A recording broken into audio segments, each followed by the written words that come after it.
Assalamualaikum warahmatullahi wabarakatuh. Selamat pagi teman-teman, selamat siang, dan selamat malam.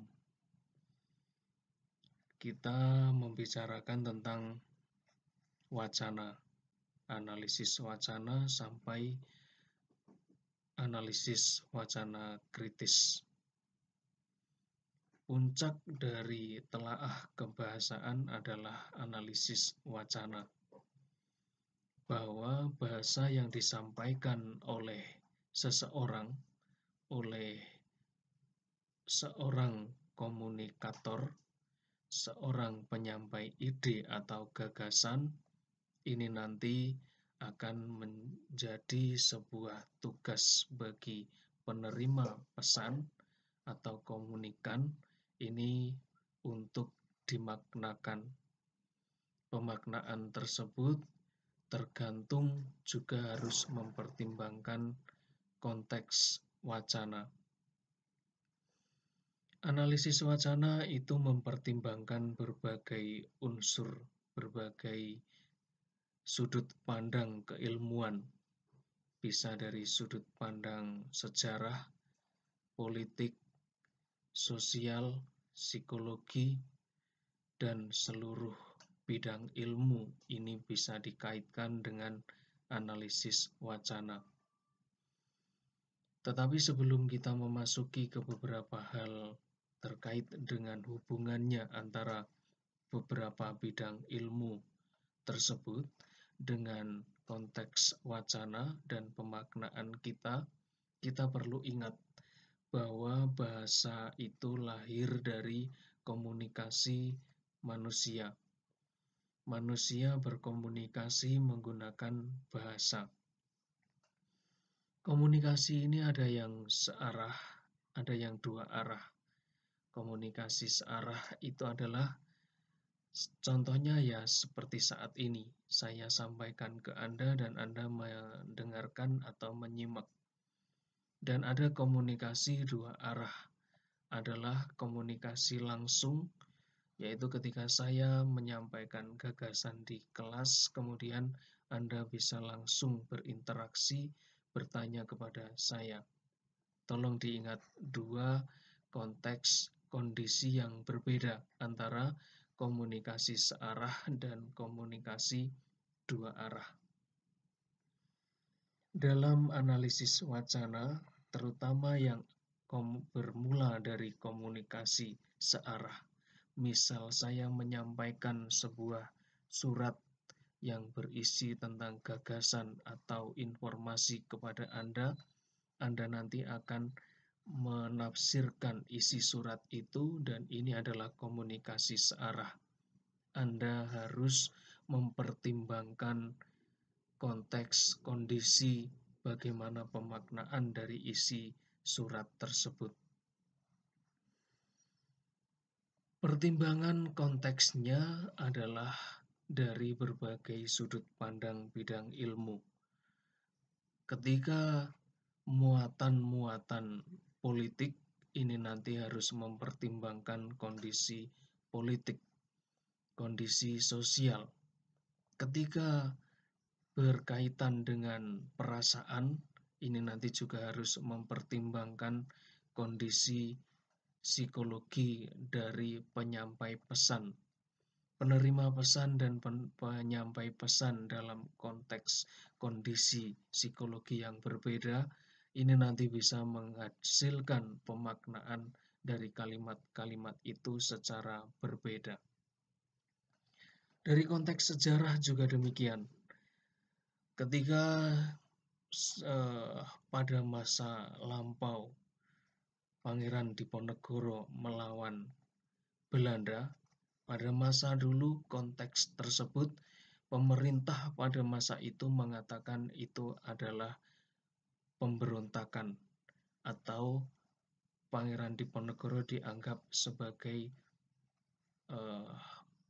pelawan terhadap pemerintah masa itu. Tetapi konteks di masa sekarang ini berbeda. Pangeran Diponegoro menjadi seorang pahlawan dalam konteks Indonesia. Begitu juga yang lebih dekat lagi misalnya adalah Sanana Gusmao, yaitu ketika dia dulu dikatakan sebagai pemberontak, mungkin masyarakat Timor Leste saat ini menyebut Sanana Gusmao adalah seorang pahlawan. Ini berhubungan dengan konteks sejarah dan masih banyak ruang lingkup yang lain. Misalnya, bukan hanya dari sudut pandang politik, sejarah dan politik itu tadi.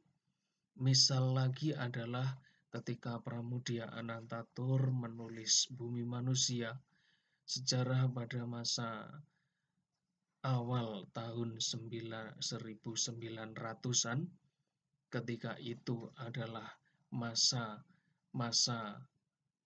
awal berdirinya kebangkitan nasional, organisasi-organisasi nasional itu membentuk sebuah konteks sejarah lingkungan sosial yang kemudian tertulis dalam Bumi Manusia.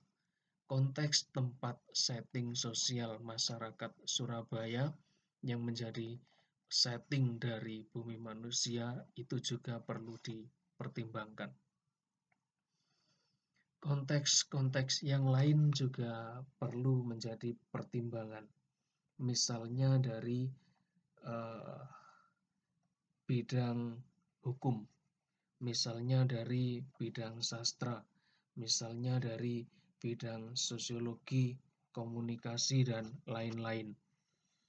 Dalam disiplin sosiologi mengartikan bahwa wacana itu menunjuk pada hubungan antar konteks sosial dari pengguna bahasa. Barangkali ketika di Indonesia dikatakan bahwa anjing itu adalah binatang, mungkin banyak orang yang jijik atau takut, tetapi konteks sosial ketika di Korea misalnya ataupun di Eropa itu akan berbeda. Anda mungkin akan tersinggung ketika dikatakan bahwa adikmu mirip dengan anjing.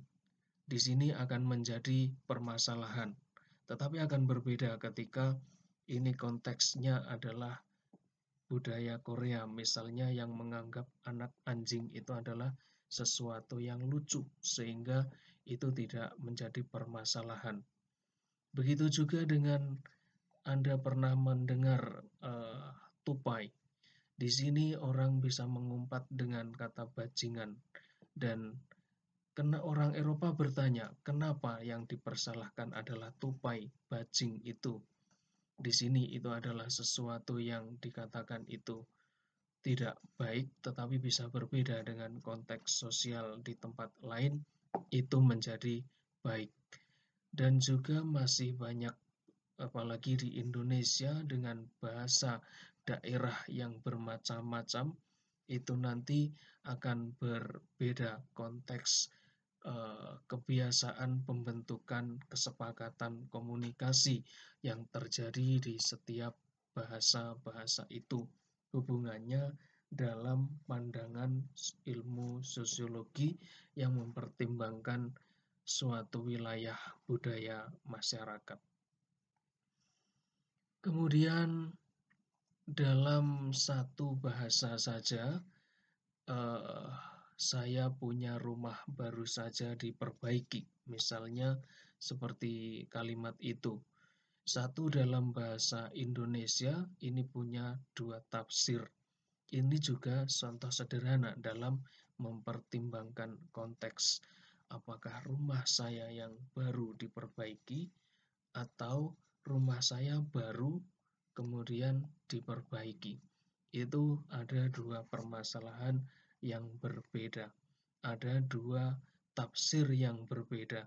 Ini yang harus mempertimbangkan berbagai unsur tadi.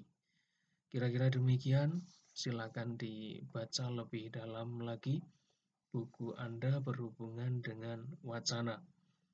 Selamat pagi, selamat siang, dan selamat malam. Assalamualaikum warahmatullahi wabarakatuh.